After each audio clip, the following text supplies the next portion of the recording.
आवाज आनी चाहिए बशीर साहब आप करो ना, इनका नहीं होगा।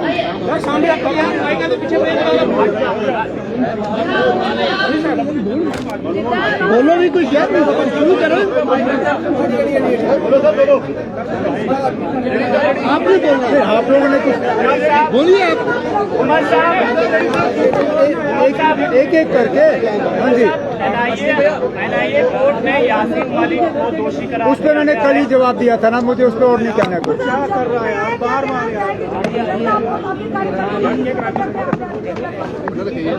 मैं किस चीज के बारे में क्या कहना चाहूँगा? आज की प्रेस वार्ता के लिए आप क्या कहना चाहेंगे? आज की प्रेस वार्ता आज कोई प्रेस कॉन्फ्रेंस नहीं है।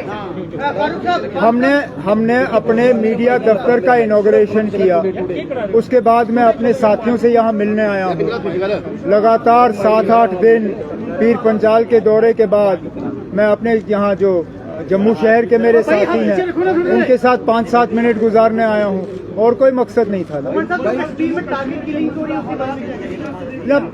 जहाँ तक कश्मीर की टारगेटेड किलिंग्स की आपने बात की, बड़ा अफसोस होता है। अफसोस इसलिए कि बेगुनाह लोग जो हैं इस तरह लगातार एक के बाद एक मारे जा रहे हैं। और अगर आप देखें तो माइनॉरिटीज़ की किलिंग्स हो रही हैं, पुलिस में जो काम करने वाले हैं उनकी किलिंग्स हो रही हैं, सिविलियंस जो हैं चाहे क्रॉस फायर में या टारगेटेड किलिंग्स के जरिए उनकी मौत हो रही है। हमें तो कहा गया था 2-2.5 साल पहले कि कश्मीर, खासकर कश्मीर की तमाम परेशानियों की वजह जो है वो 370 है, और 370 के हटते ही हालात ठीक हो जाएंगे। हमें ये कहा गया था कि 370 ही वजह है कि कश्मीर में कुछ लोग जो हैं अलाइदगी सोच रखने वाले हैं, और अगर ये हट गया, दफा हट गया, तो ना यहाँ बंदूक रहेगी, ना अलाइदगी सोच रखने वाले लोग जो हैं वो सोच रखेंगे। आज 2.5 साल हो गए, हालात में बेहतरी कहाँ आई? जो मतलब टारगेटेड किलिंग्स का सिलसिला रुक ही गया था।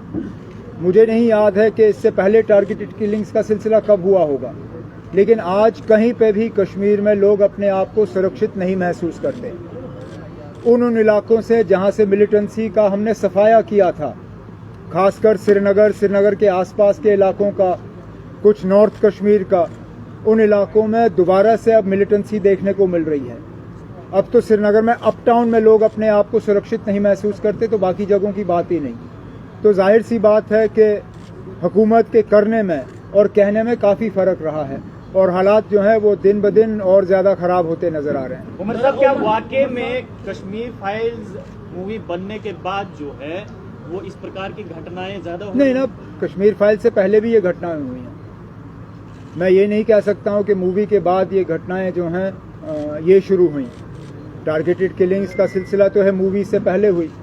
अगर आप देखें जो चाहे वो हमारे बिंद्रू जी थे जो केमिस्ट की दुकान पे मारे गए, या हमारे ये ढाबा जो है कृष्णा ढाबा बर्न हॉल के पास, उनके जो मालिक हैं उनकी किलिंग, उन पे ऊपर जब टारगेट हमला हुआ तो वो पिक्चर से पहले हुआ। तो ये कहना कि इन किलिंग्स का सिलसिला मूवी के बाद शुरू हुआ, ये गलत है। लेकिन मूवी ने माहौल बनाने में कोई रोल अदा नहीं किया। कुछ लोग जो हैं माहौल बना सकते हैं, कुछ लोग माहौल बिगाड़ सकते हैं। इस फिल्म ने माहौल बनाने में कोई रोल अदा नहीं किया। रोल मतलब कितना माहौल बिगाड़ा है वो फैसला आपको खुद करना होगा। आप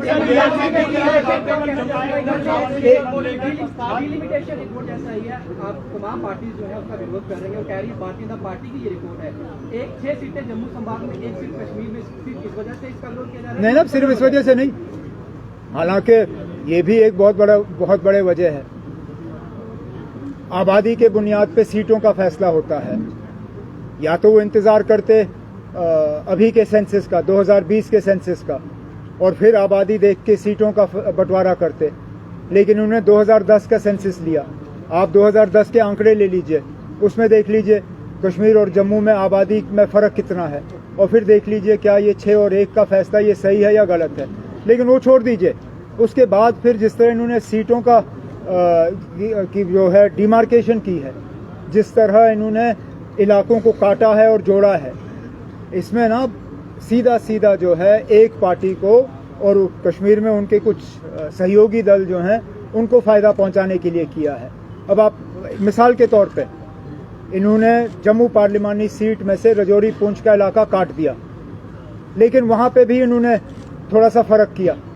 अब कालाकोट का इलाका जो है, कालाकोट सुंदरबनी, वो काट के जम्मू के साथ रखा, लेकिन नौशहरा का इलाका जो जम्मू से थोड़ा ज़्यादा करीब बनता है उसको अनंतनाग के साथ रखा। अब मुझे समझा दीजिए क्यों? अगर कालाकोट और सुंदरबनी को जम्मू के साथ रखना था तो फिर नौशहरा को रखना था, और अगर नौशहरा का अनंतनाग के साथ बनता था तो फिर सुंदरबनी कालाकोट का क्यों नहीं? ज़िलों में इन्होंने इस तरह फ़र्क किया और यही सब जगह यही हाल है। तभी तो जो हम जाके कहते हैं ना कि ये रिपोर्ट जो बनी इसमें ग्राउंड रियलिटी को देख के बनाई नहीं गई, इसमें कुछ पॉलिटिकल वजूहात के बुनियाद पे ये रिपोर्ट तैयार की गई। मतलब जम्मू में लाउड स्पीकर को लेके भी जो है एक विवाद देखा जा रहा है। अब तक लाउड स्पीकर को कोई धार्मिक रंग देना चाहिए, जो लाउड स्पीकर को लेकर फैसला लिया गया है। मैं अभी घूम के आया हूँ, लाउड स्पीकर हर कोई इस्तेमाल कर रहा है, हर कोई इस्तेमाल कर रहा है, और लाउड स्पीकर पे रोक लगाने से हर मजहब के लोगों को जो है उनके जज्बातों को असर पड़ेगा। मैं तो ये कहता हूँ ना आपके कोई बीच का रास्ता अपना लीजिए, कोई वक्त मुकर्रर कर लीजिए जहाँ पे लाउड स्पीकर का इस्तेमाल जो है वो सही हो। अब मिसाल के तौर पे मुसलमानों के लिए आज़ान ज़रूरी है, आप सिर्फ फिर आज़ान पे ही रख लीजिए और उसकी वॉल्यूम पे पाबंदी लगाइए। हमारे तो मैं अभी जैसे मैंने कहा मैं पूरा रजौरी पुंछ का दौरा करके आया हूँ, मैं ये नहीं कह सकता हूँ कि सिर्फ एक ही मज़हब के लोग जो है लाउड स्पीकर इस्तेमाल कर रहे हैं। हर मज़हब के लोग जो हैं, चाहे वो मंदिर हो, गुरुद्वारा हो, मस्जिद हो, वहाँ लाउड स्पीकर हैं। तो अगर लाउड स्पीकर पे बैन लगा तो जाहिर सी बात है हर मज़हब के लोगों के जज्बात पे जो है उसका असर पड़ेगा। तो कोई ना कोई बीच का रास्ता निकाले। अगर बैन के बजाय आप लोगों को बुलाइए, उनसे मशवरा करिए और कोई इस तरह का रास्ता निकाल लीजिए जिससे कि लोगों को परेशानी भी ना हो और लोगों के जज्बात के साथ खिलवाड़ भी ना हो। सवाल ये कि क्या आपको लगता है कि गवर्नमेंट ऑफ इंडिया या इलेक्शन कमीशन यहाँ असेंबली इलेक्शन करवा सकता है इन हालात में, क्योंकि कुछ चीज़ें हो रही हैं जैसे टारगेटेड किलिंग्स हो रही हैं, उसका बहाना भी ले सकते हैं? क्या आपको लगता है कि इलेक्शन जल्दी हो सकता है? क्यों नहीं हो सकते इलेक्शन? क्या या तो फिर हुकूमत ये कहे, मुझे कोई एतराज़ नहीं है, गवर्नमेंट ये कहे कि आज जम्मू कश्मीर में 96 से ज़्यादा बदतर हालत है। अगर वो ये मानने के लिए तैयार हैं तो फिर मुझे कोई एतराज़ नहीं है ना वो ना करें इलेक्शन, क्योंकि इससे पहले भी 90 और 96 के बीच में इलेक्शन नहीं करा सके, ना वो असेंबली के करा सके ना वो पार्लियामेंट के करा सके। अगर आज हालात का बहाना बनता है तो फिर सीधा सीधा वो ये बात तस्लीम कर रहे हैं कि आज जम्मू कश्मीर में 96 से ज़्यादा बदतर हालत है। अगर वो ये मानने के लिए तैयार है मुझे कोई एतराज़ नहीं है।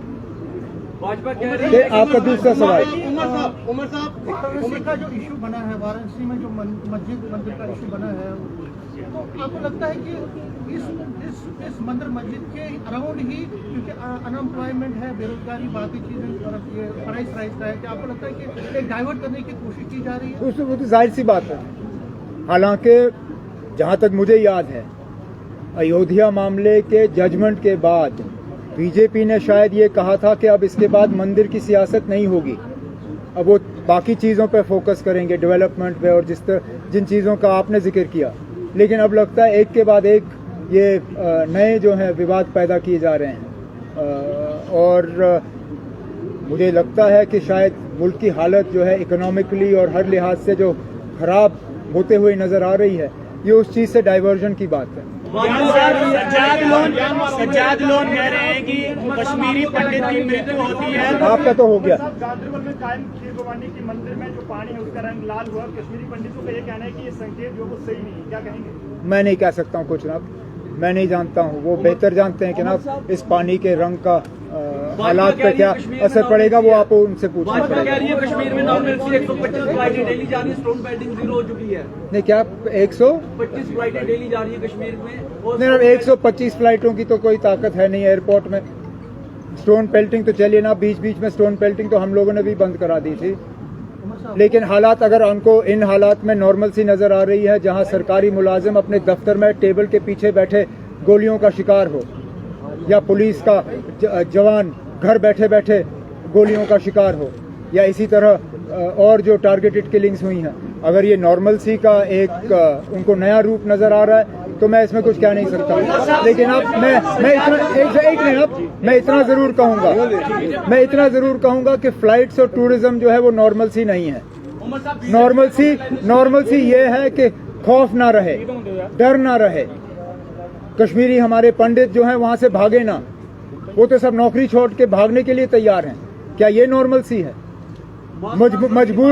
मजबूरन इंसाफ हासिल करने के लिए वो पीएचडी के लीडरों से मिले।